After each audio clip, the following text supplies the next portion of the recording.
beginning our descent towards Amsterdam Schiphol Airport. Thank you. Turkish Airlines Flight 1951 is preparing to land in Amsterdam. Amsterdam, Turkish 1951, descending to 7,000, speed 250. The crew is flying a state-of-the-art Boeing 737. Flaps 15. Localizer alive, localizer capture. In the final moments of the flight, the landing turns into a catastrophe. The plane falls like a rock. The crash of Turkish Airlines Flight 1951 involves the most popular plane on Earth. With nearly 1.5 million passengers boarding 737s every day, investigators need to figure out if the problem was with the plane or with the pilots flying it. Mayday, Mayday.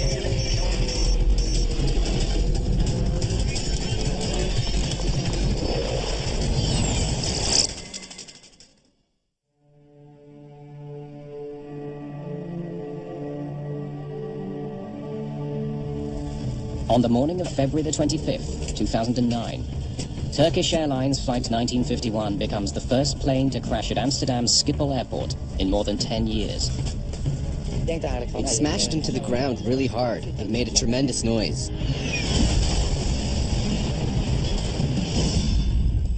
The plane hits the ground in a muddy field just north of runway 18 right. Since the crash was so close to the airport, rescue workers arrived quickly.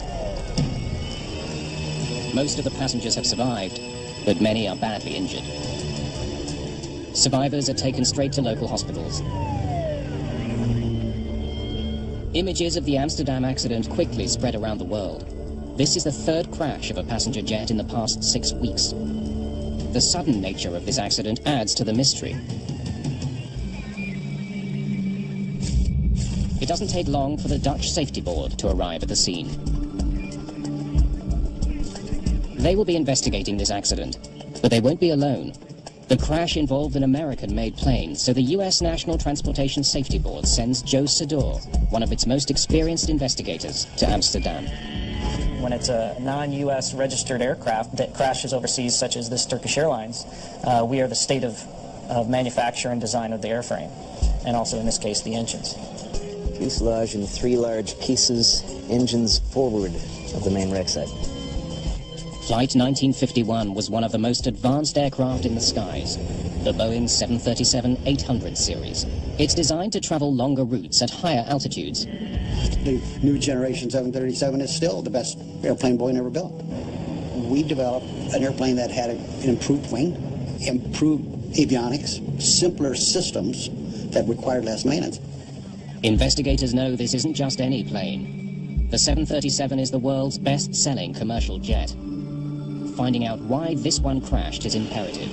There are more than 5,000 of them in the skies. They carry about 1.5 million passengers a day. Investigators must quickly determine if there's a flaw with the plane that could cause another accident. What they know so far is that Flight 1951 had been traveling from Istanbul, Turkey, to Amsterdam. There were 128 passengers on board the early morning flight, including 4 engineers from Boeing. Ladies and gentlemen, we're beginning our descent towards Amsterdam Schiphol Airport. Please raise your seatbacks to the upright position and stow away your tray tables. There was no mention on board of any kind of trouble in the cockpit. The crash has killed 9 people, including 3 members of the Boeing team and the pilots in the cockpit. See if you can get me some aerials of the crash site. There are eerie similarities to another recent accident involving a Boeing aircraft. British Airways Flight 38. Approximately a year before this, there had been a 777 short landing at Heathrow, which had a dual-engine flameout. In that accident, a Boeing 777 fell to the ground short of the runway. The British Airways pilots reported that both their engines stopped delivering power just before landing. At the time of the Turkish Airways crash, the cause of that accident hasn't been found. Like in that case, investigators have plenty of clues to work with. The plane and its engines are largely intact. The flight data recorder and cockpit voice recorder are found in good condition. There are also plenty of survivors to describe what happened. According to the passengers, the landing had been routine, but then suddenly the plane simply dropped out of the sky and hit the ground.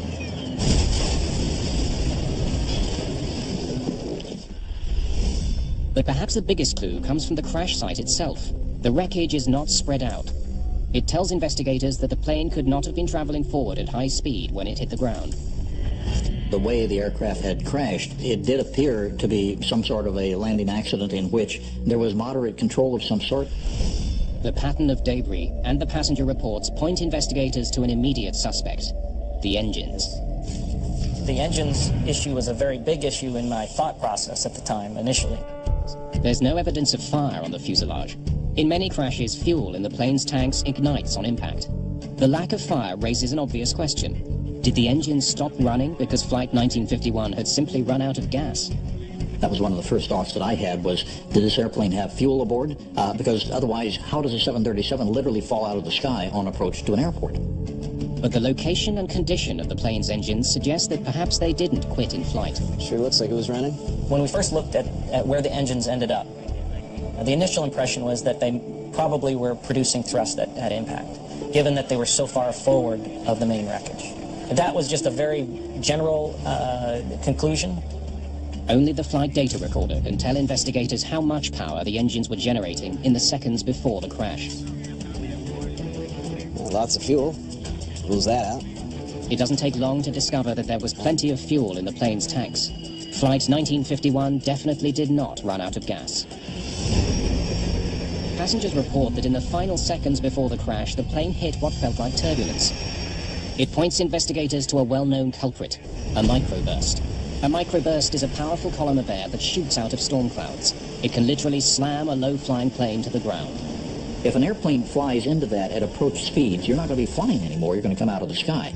Certainly, it was one of the things that all of us took a look at the beginning, was there a microburst.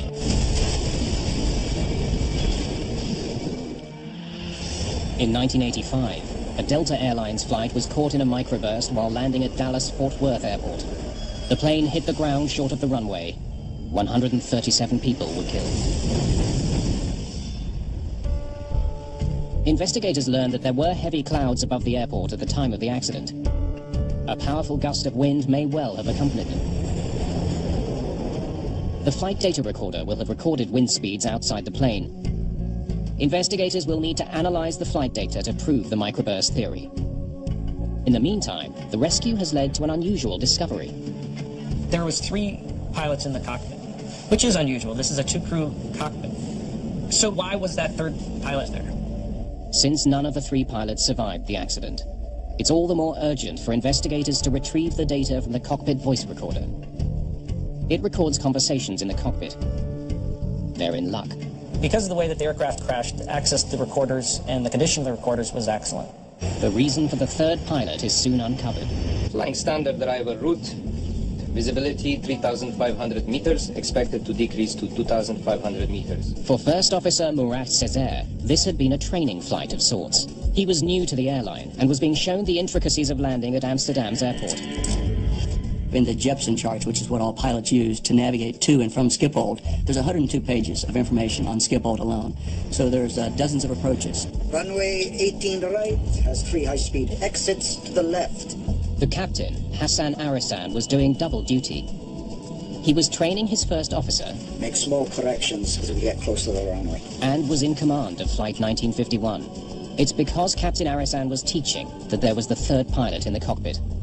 Olgay Ojgur was a safety pilot. He was there to keep an eye on the flight's progress during this training mission. The purpose of that second set of eyes is to make sure that the captain and the first officer, if they're in a situation where there's a little bit of a training portion of the flight, that they don't miss something. We got a clean recording? The voice recorder reveals that the 3 crew members began preparations for landing when still above 8,500 feet. Amsterdam, Turkish 1951, descending to 7,000, speed 250. But the voice recorder has picked up an unusual sound, a warning that makes no sense at this stage of the flight. One of the investigators from Boeing was a engineering pilot that came and helped with the CVR.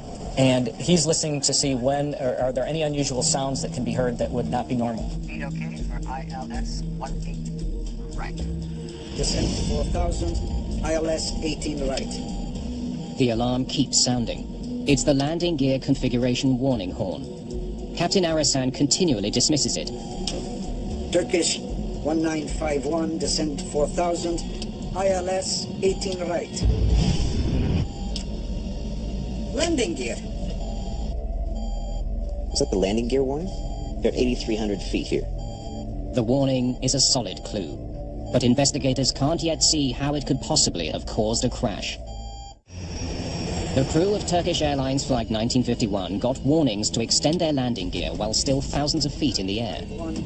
On the initial listen, we heard a gear warning horn occur as the aircraft was approaching, when it was still up and it was coming in at about 10,000 feet and below. Investigators now turn to the flight data recorder to help solve some of the mystery surrounding this flight. The analysis of wind speeds outside the aircraft is completed. It's clear none are drastic enough to have brought down the planes. Evidence of a microburst.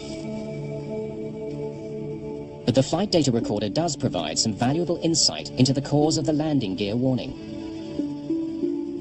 One of the instruments that measures altitude had the plane already on the ground.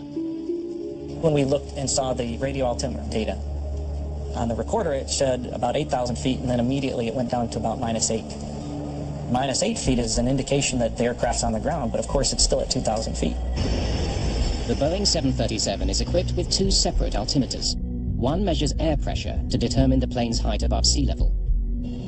That reading is displayed prominently in the cockpit on both pilots' flight display. 10, set, sir. The plane is also equipped with a radio altimeter. It's made up of 4 antennas. 2 transmit signals to the ground, and 2 others read the signal that bounces back to determine the plane's height. It's precise.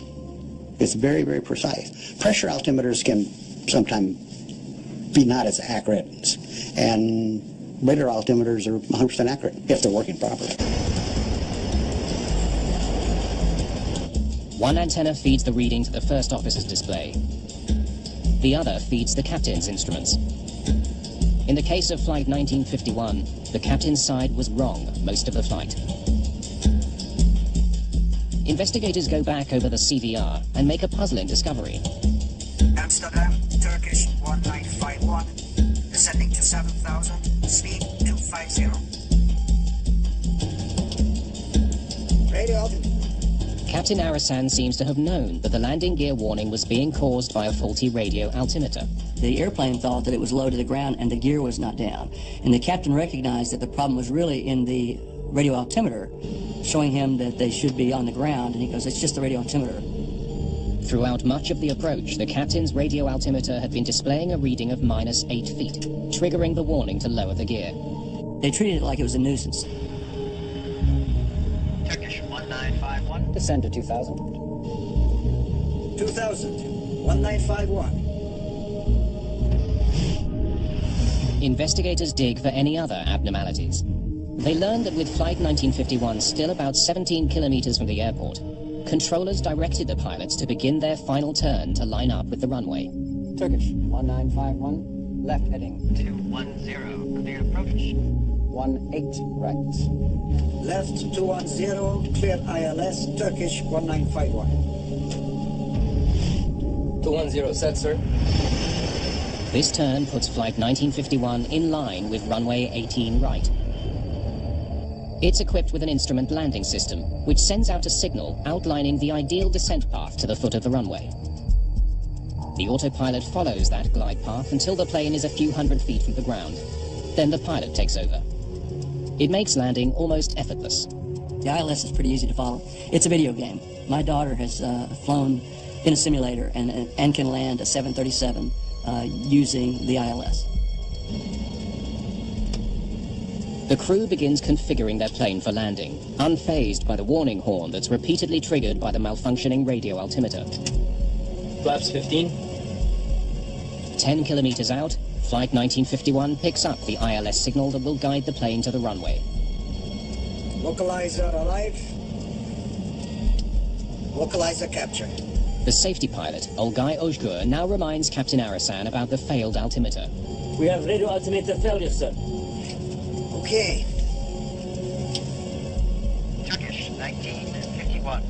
Runway 18 right. Clear to land. Clear to land, thank you. Investigators are stumped. the crew knew about the malfunction and continued their approach. How had it then caused them to crash? Clearly, there was more to this accident than a faulty altimeter. The whole premise of airline safety, the way we build the airplanes, the way we fly them, is based on the idea that we can have any number of failures and we should still be able to arrive safely. The radio altimeter is just one instrument. There's no way in the world that that one instrument, if it fails, should be a major cause of worry that we're going to have a crash. Investigators wonder if the crew had been given proper guidance for their approach. They turn to exchanges between the pilots and the controller who guided them in. They carefully review every instruction. Turkish 1951, descend to 4,000. Speed okay for ILS 18, right. Turkish 1951, descend to 2,000. Turkish 1951, left heading 210, cleared approach 18, right. By following the controller's instructions, the crew made their final turn much too close to the runway. So to intercept properly, they should be here. International guidelines call for approaching planes to intercept the signal that guides them to the runway from below. It's so pilots don't have to make any drastic last-minute course corrections to get to it. To intercept here, they had to descend. But Flight 1951 was given instructions that brought it to the threshold of the glide slope while still way above it. It's a common practice at Schiphol because it gets planes to the runway faster.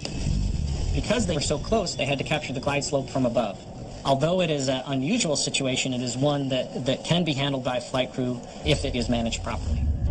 Approaching a glide slope from above is more difficult, mostly because the crew has to suddenly slow the plane and descend rapidly to intercept the signal. We also call this a slam dunk approach, and some pilots like it, some pilots don't.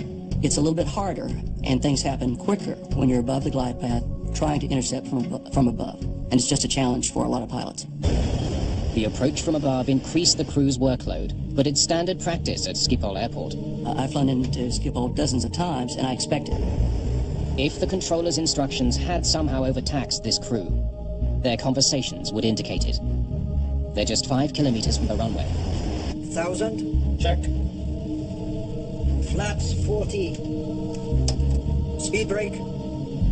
Speed brake armed. Green light. One thing at a time. Landing gear. Gear down. 3 green. Flaps. Flaps 40. Green light. 500. All lights on.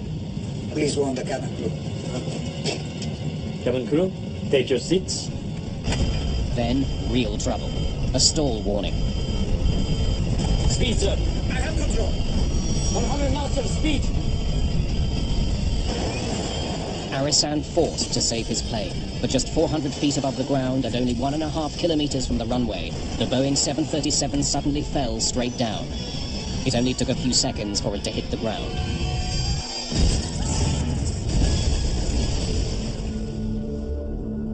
Turkish 1951. The recording sheds light on the final minutes of the flight. The crew was configuring their plane for landing well after it should have been done. Flaps. Flaps 40. Green light. Most airlines have regulations that call for a flight to be stabilized, to have all checklists completed by the time the plane hits 1,000 feet.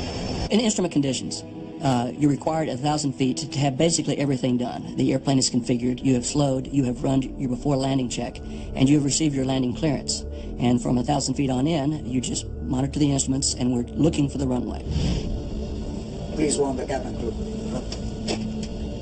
Cabin crew. In fact, this crew was still running their checklist up to the moment the crisis hit, 460 feet above the ground.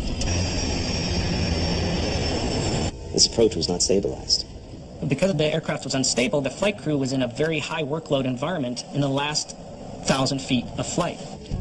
The radio altimeter was malfunctioning. The aircraft was giving off warnings. The crew was assigned a challenging approach, and they were executing a checklist late. But none of this explains why Flight 1951 crashed. In these type of accidents, you can never get inside the head of the pilots. And that's a very frustrating type of accident. But the flight data recorder does provide another intriguing clue. Moments before Flight 1951 hit the ground, the plane's engines were at idle, hardly providing any power. Perhaps this accident is a repeat of the Heathrow incident. The engines, it was interesting to note, were at idle approximately the last 2 minutes of the flight, until the very end when the thrust was increased again. That was a big red flag right there. The question is why was that the case? But then they spot something that's very different from the accident at Heathrow. Hard flare mode. For some reason, while still more than 1,000 feet above the ground, the plane's computer began preparing to touch down. In retard flare mode, engine power is reduced to idle by the flight computer, and the plane's nose automatically pitches up to the flare position. Planes should only be in this configuration just before they touch the ground.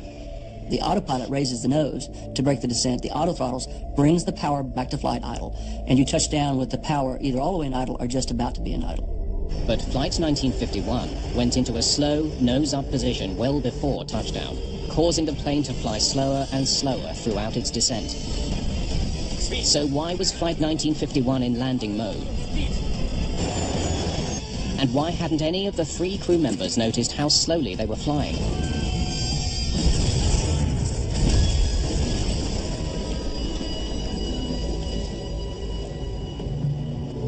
So, what else was going on when the engines went to idle? The trouble seems to start with the malfunctioning altimeter. We had to look at the system as a whole and to see how that -8 affected the other systems on the aircraft. And that was a very big portion of this investigation. We had to say, how did the autopilot use that data?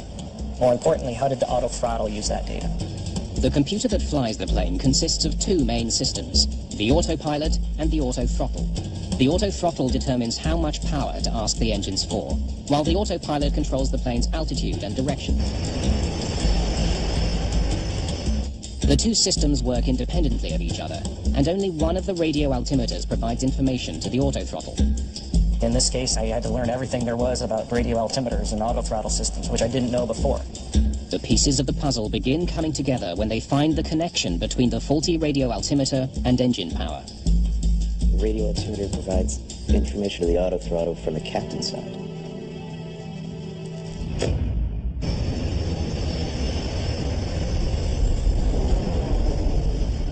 The only altimeter feeding information to the auto throttle was the captain's, and it was wrong. It showed -8 feet throughout most of Flight 1951's approach.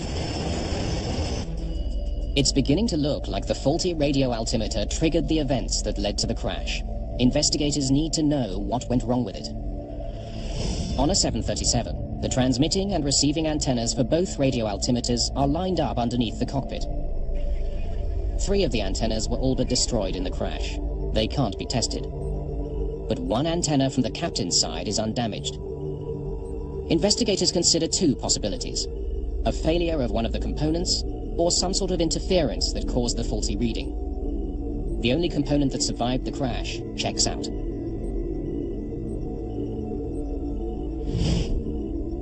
The computers that control the system also work. But investigators do make a curious discovery about them. They aren't the same ones that were installed on the plane when it was delivered to Turkish Airlines 7 years ago. This find changes the focus of the investigation. The maintenance aspect of this accident aircraft was one that we looked at as deeply as we could.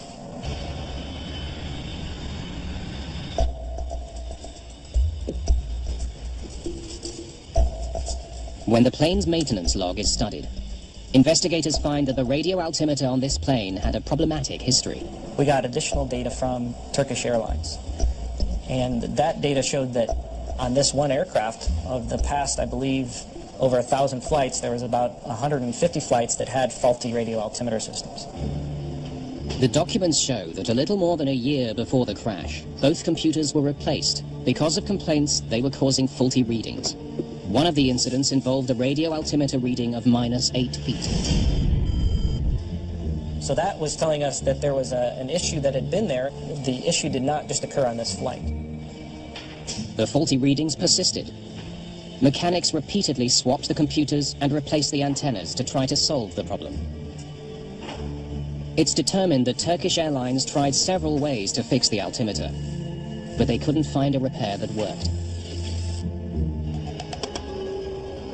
At the time of the accident, Turkish Airlines had a fleet of 52 Boeing 737-800 series airplanes.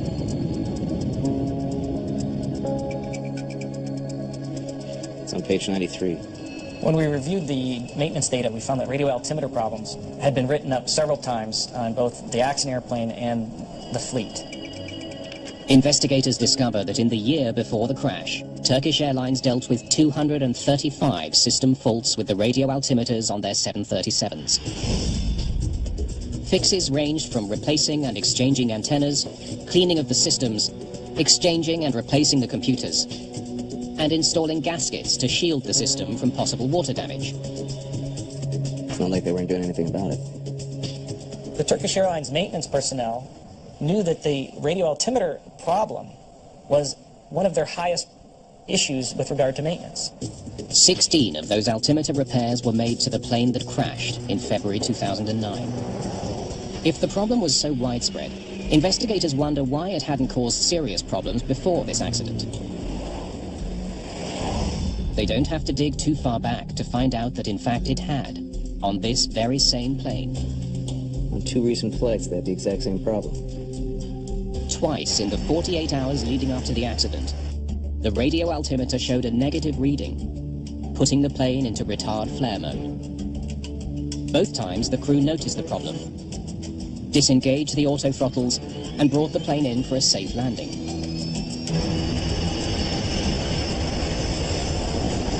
You just disconnect it and fly the airplane. In the months after the crash, other operators come forward with similar stories.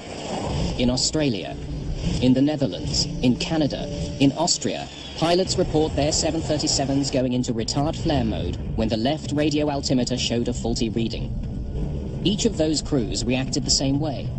They disengaged the auto throttle and pushed the power back up manually. They all landed safely.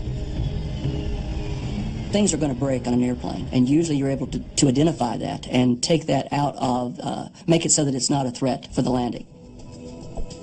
In 2008, Boeing received a whopping 2,569 reports of faulty radio altimeters on their latest 737s. But very few of those cases involved the plane going into retard flare mode. Hardly any reports at all. Boeing also tried, but couldn't find the cause of the failures. They concluded that the radio altimeter problem was not a threat to safety, because the 737 gives off enough warnings so that crews can intervene and land safely. In fact, in every instance where the radio altimeter failed, crews were able to recover. Turkish Airlines Flight 1951 seems to be the one exception. Investigators still don't know why. It really got us wondering of what happened. And that's when we started to look really closely at the actions of the flight crews while it was on that final approach in less than 1,000 feet. Finally, as investigators again revisit the last minutes of Flight 1951, the circumstances of the tragedy become clear. They see a remarkable sequence of events that transpire to bring down this plane. So, what was happening when the plane went into retard flare mode?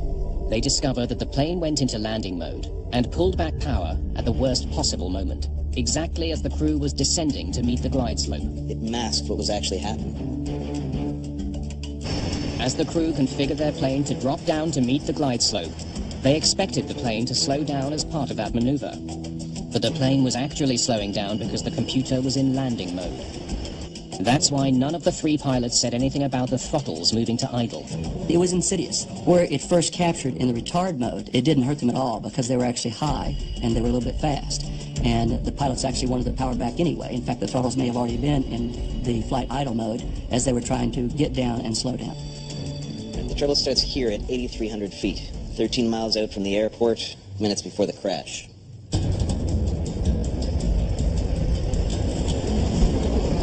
Amsterdam. Turkish 1951, descending 7,000, speed 250. Turkish 1951, descent to 4,000. Speed okay for ILS 18. Right. Radio altimeter. Would the crew have known that because of that radio altimeter they would have gone to a retard flare mode in the throttles? No. It was a common problem at the airline, but the crew couldn't see the risk it posed this flight. We have an airplane that was malfunctioning in a very minor way, but in a way that, if not caught, could and did metastasize into something much more virulent. Turkish 1951, descent to 2000. 2000, 1951. Turkish 1951, left heading 210, clear approach 18 right. Left 210, cleared ILS, Turkish 1951. Now left at 210 degrees, maintaining 2,000 feet, brings the flight in right here, 5.5 miles out. They now have to intercept the glide slope from above. At 2,000 feet, with the glide slope below them, the pilots have to reduce their speed while descending steeply. Speed 140. They believe the throttles are moving back for the descent to the glide slope. In fact, the auto throttle is slowing the plane down because it's gone into landing mode. It will continue to slow the plane until it stalls. What we found is that when the flight crew was doing their before landing checklist, each one of them was doing something while they should have been monitoring their airspeed.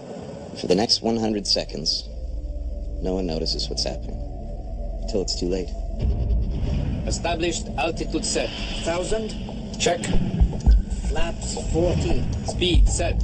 The experienced pilot recognized that the first officer was probably a little bit behind on the approach, so he calls for flap 40 and moves the lever, informing the first officer that he has done so. He's trying to help the first officer catch up to the position of the aircraft. Speed brake. Speed brake armed. Green light. One thing at a time. Landing gear. The plane is now 700 feet from the ground. Gear down. 3 green. Flaps. Flaps 40. Green light. In their haste to complete their checklist, none of the 3 crew members noticed the warnings that their speed is dropping dangerously. First, a red bar appeared on their flight display. Then, when the airspeed continued to drop, a flashing box appeared around their actual airspeed to draw the pilot's attention to it. At this point, no one sees either. Cabin report confirmed. The aircraft is now 600 feet from landing. When things start changing colors, it's a warning to you, it's a caution to you that you're approaching the limits of the aircraft. Missed approach. Altitude set. 500. So all of these indications the crew has in front of them saying that the aircraft is slowing down. During that time, they were still completing their checklist. Of course, the aircraft is getting closer to the ground. In fact, it's less than 500 feet from touchdown. And right before the stick shaker started, the captain told the safety pilot, Please warn the cabin crew. Cabin crew, take your seats. Speed's up. I have control. By the time they advanced the throttles to full power, it was unrecoverable. They were too low for the engines to catch up. And that's it. It's now too late to save this plane. They all knew about the altimeter problem, but knowing didn't help.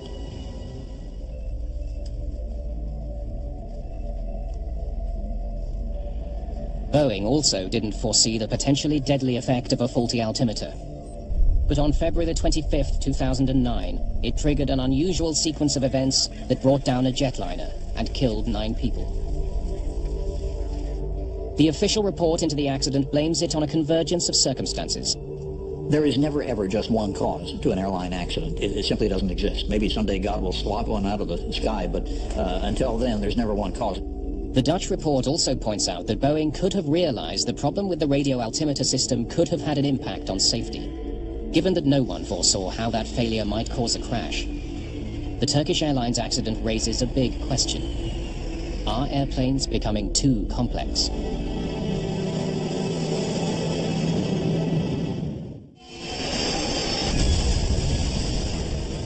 Investigators have determined that Turkish Airlines Flight 1951 crashed mainly because the pilots didn't recognize the consequences of the warnings they were getting.